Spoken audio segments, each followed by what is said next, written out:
Urban legends often thrive on fear and mystery, embedding themselves deeply in the collective consciousness of a community. One such tale that has captivated the residents of a small town in Michigan revolves around a peculiar forest, a simple ritual, and a series of inexplicable disappearances. This is the story of 10 trees, a dark urban legend that began with the vanishing of Kim Marshall in 1982 and continued to haunt the town until the forest was cut down in 2022. As the years passed, whispers of a conspiracy theory emerged, suggesting that the town itself might be covering up the true nature of these disappearances. Now let us take a slow walk down the dark, empty roads and find the 10 trees.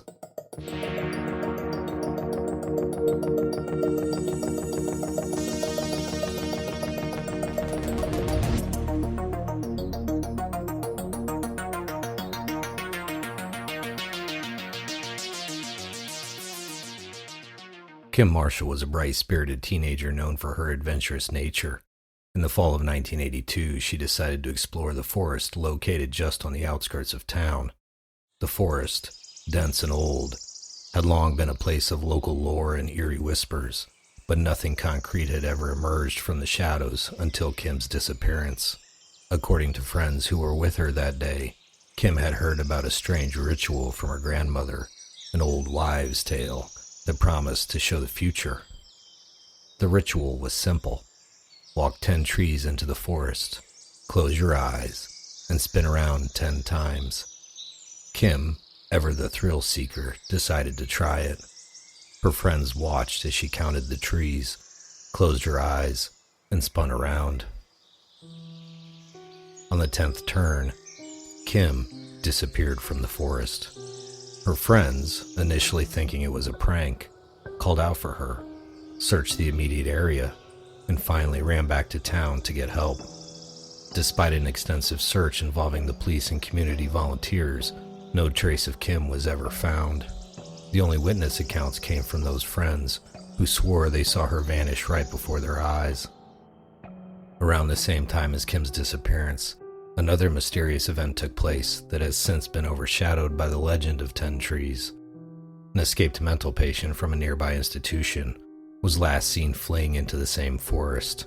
The man, whose name has been lost to time, was believed to be dangerous and had a history of violent behavior. Local authorities launched a massive manhunt to capture the escaped patient, scouring the forest and surrounding areas. Despite their efforts, the patient was never found. Some townspeople believed that he had perished in the woods, while others thought he might have escaped further across the country. In the days following Kim's disappearance, there were rumors that the patient and Kim had crossed paths. Some speculated that he might have been responsible for her vanishing, although no evidence ever supported this theory. Over the years, this story had faded into obscurity, eclipsed by the more sensational disappearances linked to the 10 trees ritual. However, for those who remember, it adds a chilling dimension to the legend, suggesting that something even more sinister might be at play in the depths of the forest. David and Lisa were high school sweethearts who often spent their afternoons in the forest, away from the prying eyes of their parents and peers. By 1985, the forest had become a popular hangout spot despite, or perhaps because of, the lingering fear from Kim Marshall's disappearance. On a cool autumn evening, David and Lisa decided to try the ritual as a joke. Witnesses later recounted seeing them walk hand in hand into the forest, laughing and talking about the ghost story they were about to enact. They stopped at the 10th tree, counted together, closed their eyes, and spun around 10 times. When Lisa opened her eyes, she found David gone. She screamed for help, her voice echoing through the trees. Other teenagers who had been hanging out at the forest's edge rushed to her aid, but David was nowhere to be found. The search was as fruitless as it had been for Kim. However, this time, the aftermath took a darker turn. The police were called, and an investigation ensued. Lisa, hysterical and confused, repeated her story of the ritual and David's sudden disappearance. As the hours turned into days, no sign of David, suspicion began to fall on Lisa. Rumors spread quickly through the small town, fueled by fear and inexplicable nature of the event. The authorities, desperate for answers and pressured by the community, started to scrutinize Lisa's account. They found inconsistencies in her story, typical of someone under extreme stress, but enough to cast doubt. The whispers of murder grew louder. Lisa's friends tried to defend her, but the town was gripped by a need to find a scapegoat. A trial followed, marked by sensational headlines and intense public interest. The prosecution painted a grim picture. A lover's quarrel turned deadly, with Lisa using the ritual as a cover for her crime. Despite the lack of physical evidence, the circumstantial evidence and the town's collective fear were enough. The jury, swayed by the eerie legend and the need for closure, found Lisa guilty of David's murder. Lisa was sentenced to life in prison, her protests of innocence drowned out by the clamor for justice. In her cell, she was haunted by nightmares and the memory of that night in the forest. She would often hear David's voice calling her name in the dead of night, leading her to question her own sanity. The town, meanwhile, was divided. Some believed in Lisa's guilt, while others whispered about the dark force in the forest that had taken David and now claimed another victim through injustice. Lisa's imprisonment did nothing to dispel the fear surrounding the 10 trees. If anything, it added a human tragedy to the supernatural mystery. Years later, a retired detective who had worked on the case began to doubt the verdict. He revisited the evidence and interviewed witnesses, convinced that Lisa might have been innocent. His findings pointed once again to the strange occurrences in the forest, but his efforts to reopen the case were met with resistance. The legend of 10 trees thus grew darker, encompassing not just the disappearances but also the tragic story of Lisa, blamed and punished for a crime that many now believe she did not commit. The forest remained a place of fear and sorrow, its shadows hiding not just the supernatural, but also the very human cost of its mysteries. Tommy Jenkins was a local thrill seeker known for his reckless stunts and love of adrenaline. By 1990, the legend of 10 trees had become a rite of passage for the town's youth. Tommy, always looking for the next thrill, decided to face the legend head-on. Witnesses saw Tommy confidently stride into the forest, mockingly shouting the steps of the ritual. They watched as he reached the 10th tree, closed his eyes, and spun around. Unlike previous incidents, Tommy had brought a tape recorder with him, which he handed to a friend to document his victory. As Tommy performed the ritual, his voice echoed through the forest, captured on the tape recorder. When he completed the 10th spin, he was gone. The forest fell eerily silent, and all that remained was the tape recorder, still running. The recording captured Tommy's mocking tone turning into silence, followed by the frantic voices of his friends calling out for him. When the tape was played back, it revealed unsettling details. There was a strange, low-frequency hum just before Tommy's voice disappeared, followed by an overwhelming silence. The final moments included the sounds of the forest, a distant whisper, and then the chaos and confusion of Tommy's friends. Those who listened to the recording reported a series of disturbing experiences. They spoke of sleepless nights filled with nightmares of dark figures and disembodied whispers. Some claimed to hear Tommy's voice in their dreams, calling out from an unknowable void. Others described a feeling of being watched, a cold presence that seemed to follow them wherever they went. The tape itself became an object of fear. People who listened to it too many times reported a gradual descent into paranoia and madness.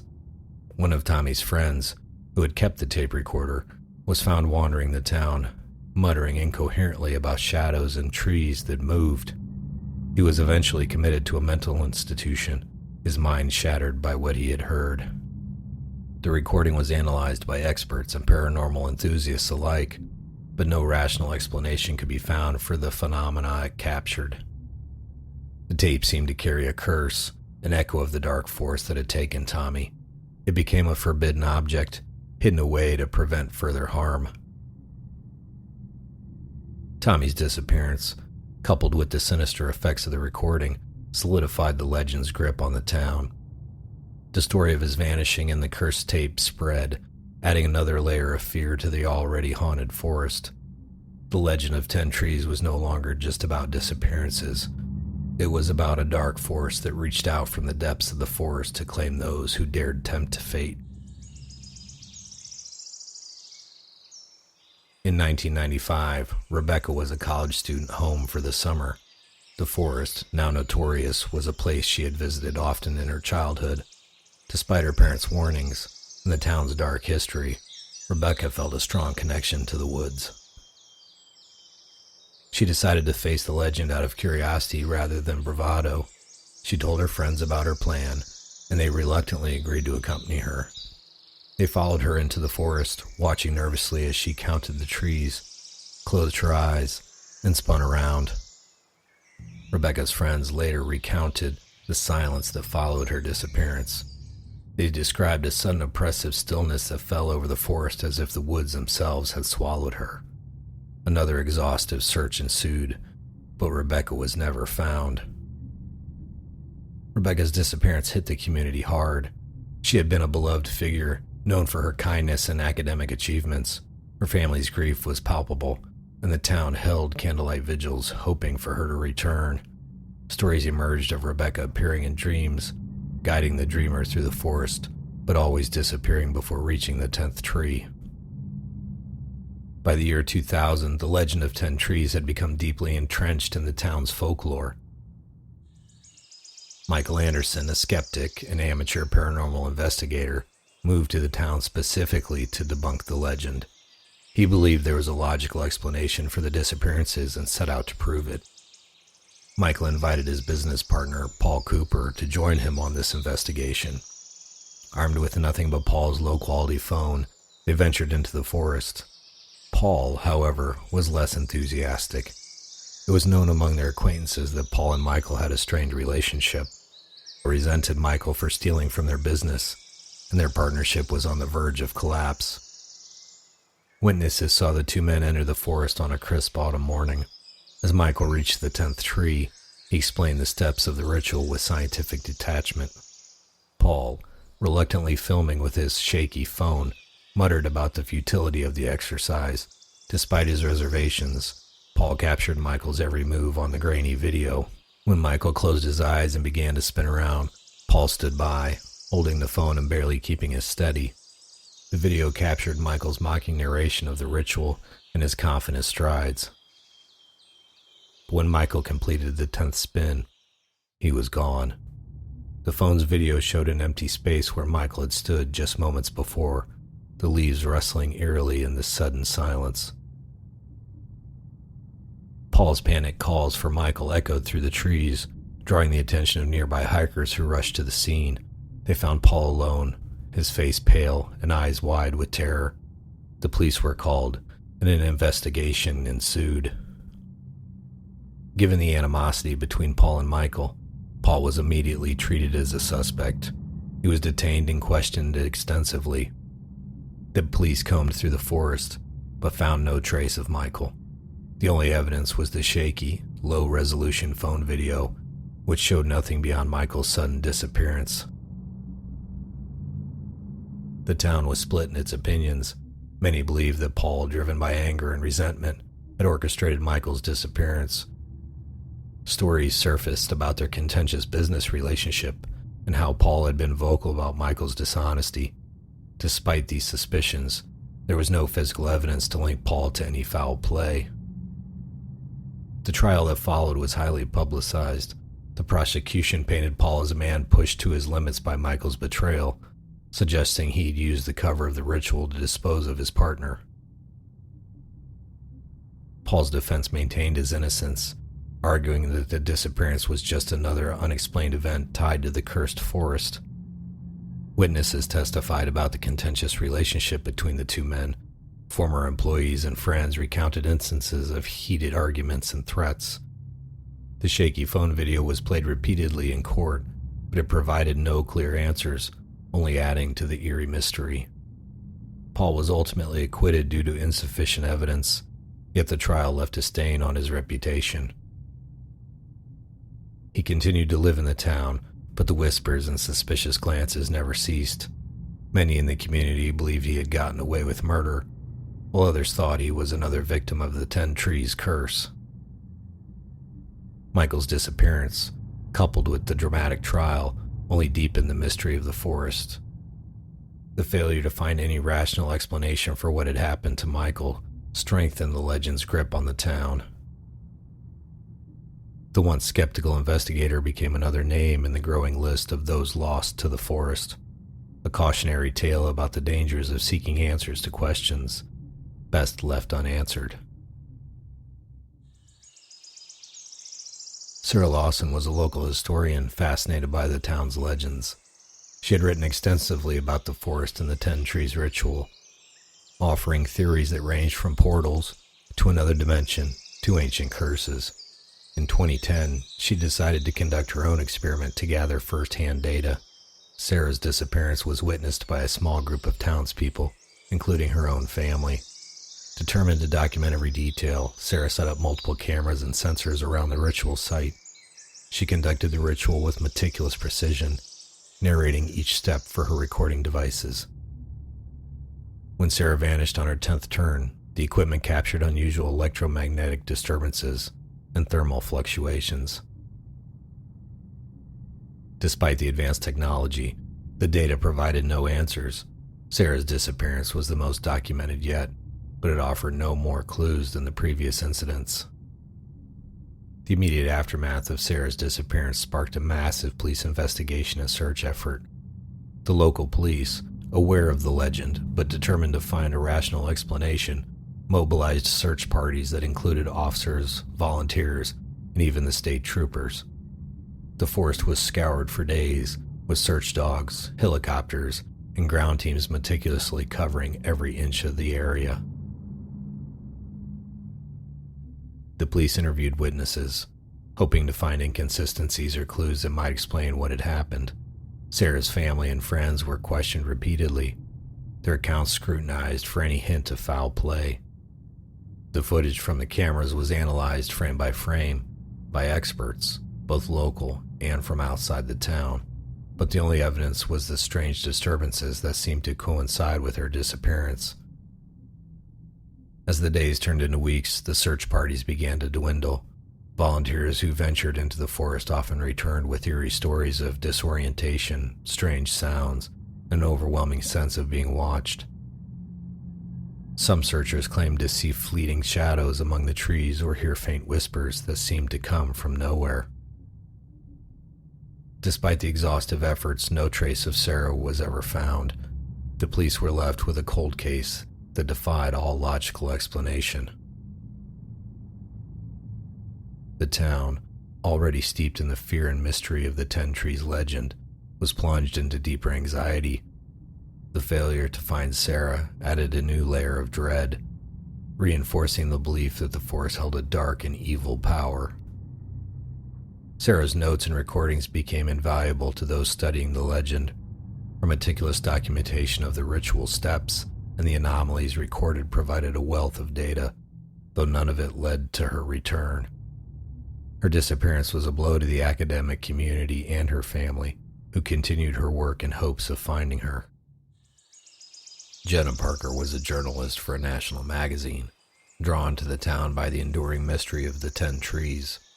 By 2020, the forest was a place of fear and fascination, attracting both tourists and paranormal investigators.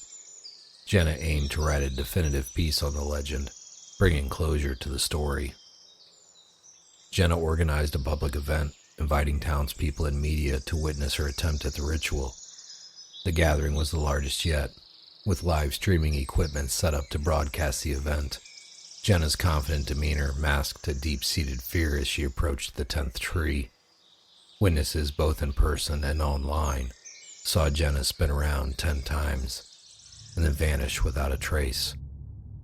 The livestream captured the collective gasp of the crowd and immediate chaos that followed.